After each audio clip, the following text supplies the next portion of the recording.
Alors rapidement, par rapport à la parole de Isa, si tu les châties, ils sont tes serviteurs. Et si tu leur pardonnes, c'est toi le puissant, le sage. Donc, le verset 118 de la 5e sourate. Alors, certains disent, comment se fait-il que Isa demande à Allah de leur pardonner alors qu'ils ont fait le shirk? Et c'est connu qu'Allah ne pardonne pas le shirk, le grand. Alors nous disons, il n'y a pas d'ishkal si on médite bien sur les versets d'Allah.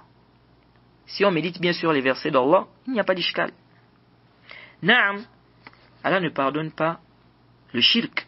Allah subhanahu wa ta'ala dit, Inna Allah la yaghfiru an yushraka bihi wa yaghfiru ma duna zalika liman yasha. Sourate 4, verset 116. Allah subhanahu wa ta'ala dit son introduction rapprochée, et Allah ne pardonne pas à quiconque lui donne des associés. Et Allah ne pardonne pas à quiconque lui donne des associés, mais à part cela, il pardonne à qui il veut. Et ce verset ne concerne pas celui qui se repent. Car celui qui se repent, Allah lui pardonne. C'est-à-dire même le shirk. Quelqu'un qui a fait le shirk, s'il demande à Allah pardon, donc s'il se repent de son shirk, Allah lui pardonne. S'il a réuni les conditions du repentir. Donc ce verset concerne celui qui ne s'est pas repenti. Donc Allah subhanahu wa ta'ala nous fait comprendre ici qu'il ne pardonne pas à quiconque lui donne des associés. Mais à part cela, il pardonne à qui il veut. Quant au verset où Allah subhanahu wa ta'ala dit قُلْ يَا عِبَادِيَ الَّذِينَ أَسْرَفُوا عَلَى أَنفُسِهِمْ لَا تَقْنَطُوا مِنْ رَحْمَةِ اللَّهِ إِنَّ اللَّهَ يَغْفِرُ الذُّنُوبَ جَمِيعًا إِنَّهُ هُوَ الْغَفُورُ الرَّحِيمُ. Ce verset, donc le verset 53 de la sourate 39, où Allah subhanahu wa ta'ala dit, selon la traduction rapprochée, dit, ô mes serviteurs qui avez commis des excès à votre propre détriment, la taqnatu min rahmatillahi, inna Allah yaghfiru dhunuba jami'a.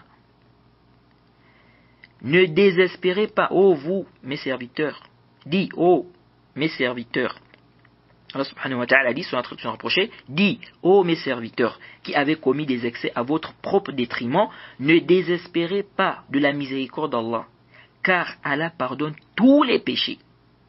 Oui, c'est lui le pardonneur, le très miséricordieux. Il pardonne tous les péchés. Ce verset, les savants ont divergé.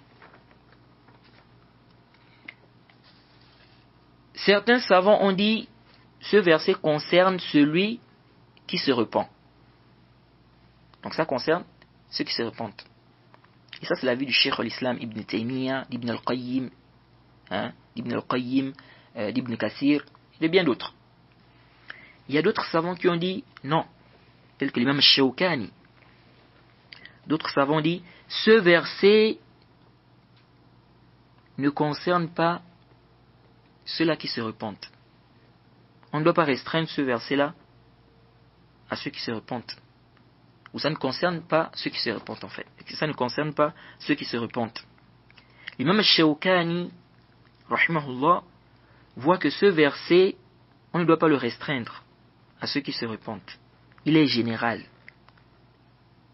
Sauf que le shirk ne rentre pas dedans. Le shirk ne rentre pas dans ce verset-là.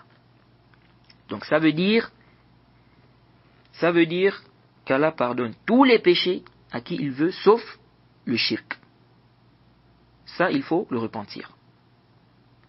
L'imam Shawkani dit, si le verset était restreint à celui qui se repent, cette bonne nouvelle ne devait pas avoir une grande place, car le repentir de l'associateur est accepté. Jade. Allah subhanahu wa ta'ala accepte le repentir de celui qui a commis le shirk s'il se repent de son shirk.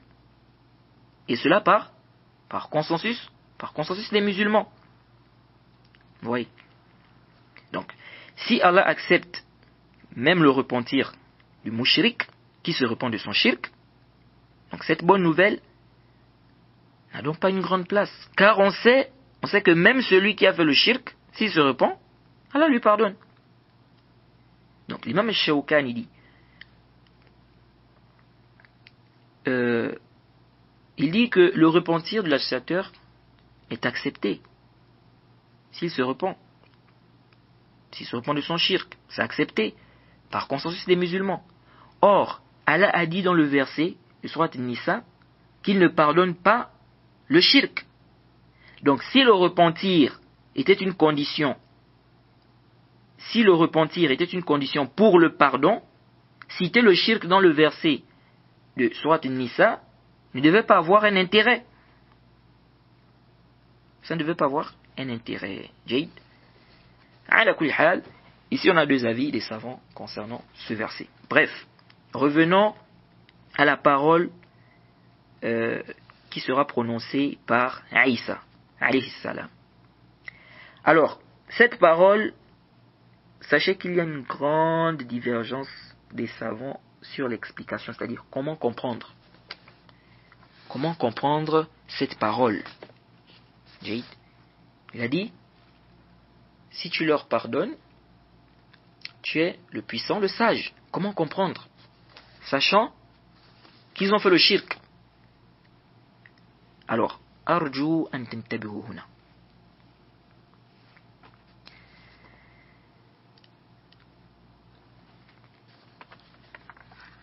Il y a des gens qui disent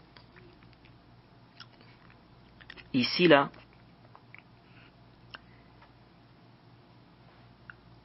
on voit que Isa va demander à Allah de pardonner des gens qui ont fait le shirk. Et ça, c'est un gros problème. Il y a des gens qui sont venus avec des paroles vraiment battées là ici.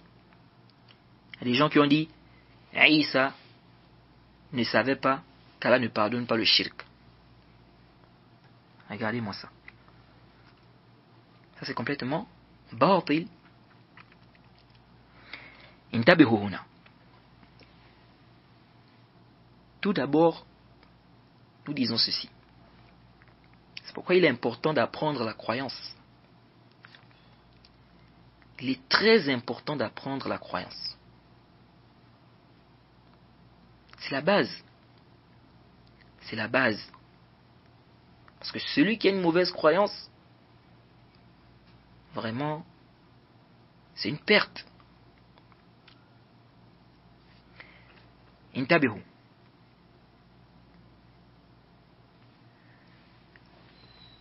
Tout d'abord, il n'est pas dit ici que Isa va demander à Allah de leur pardonner. Où est-ce que c'est dit dans le verset? Ceci n'est pas mentionné dans le verset. Il n'est pas dit que Isa va demander à Allah de leur pardonner. Donc ceux qui ont fait le shirk là, ou ceux qui ont mécru. Donc déjà dire comment se fait-il que Isa demande à Allah de leur pardonner? Haza fihi nazar. Dans le verset, il n'est pas dit qu'il va demander à Allah de leur pardonner. S'il allait demander de leur pardonner, Allah devait dire qu'il dira pardonne-leur, ce sont tes serviteurs. Là on devait dire il va demander. Si c'était dit, si c'était là-bas, pardonne-leur, ce sont tes serviteurs. Mais c'est pas ce qui est venu. Donc, ici, Isa ne va pas demander à Allah de leur pardonner. Il parlera en disant, si tu leur pardonnes, comme c'est venu dans le verset, si tu leur pardonnes. Donc, il va renvoyer leur châtiment, leur pardon à la volonté d'Allah. Et en disant, si. Et Allah est sage. Et il terminera sa parole par, tu es le puissant, le sage. On doit méditer sur cette parole-là. Tu es le puissant, le sage. Donc, il va terminer sa parole par, tu es le puissant, le sage. Donc, après avoir dit, ou bien lorsqu'il dira, n'est-ce pas, si tu leur pardonnes, il va terminer en disant, tu es le puissant, le sage, afin de faire comprendre que si Allah veut pardonner le shirk, le kufr, il va le faire. Il est le puissant. Personne ne peut empêcher Allah de le faire. Ce n'est pas par peur qu'il va dire qu'il ne le fait pas. Personne ne force Allah. Donc s'il voulait le faire, il allait le faire. Mais Allah ne veut pas le faire. Et ceci, car il est sage, il n'est pas injuste, et il a dit qu'il ne pardonne pas le shirk. Donc Aïssa dira, donc à la fin, tu es le puissant, le sage. Donc c'est toi le puissant et le sage. Le puissant, parce que si Allah décide de pardonner le kufr ou le shirk, qui peut empêcher cela? Personne. Jade. Il est le sage. Il est le sage. Car Allah subhanahu wa ta'ala a dit qu'il ne pardonne pas le shirk. Et Allah subhanahu wa ta'ala n'est pas injuste.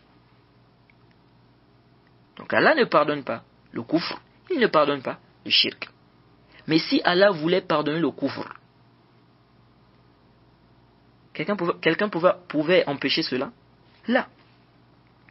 Donc ici, ce n'est pas une demande. Et pour vous rapprocher la chose, je vous donne un exemple. Je vous donne un exemple simple, afin que ça soit même clair. Si quelqu'un dit à son ami, si tu vends la voiture, c'est un exemple.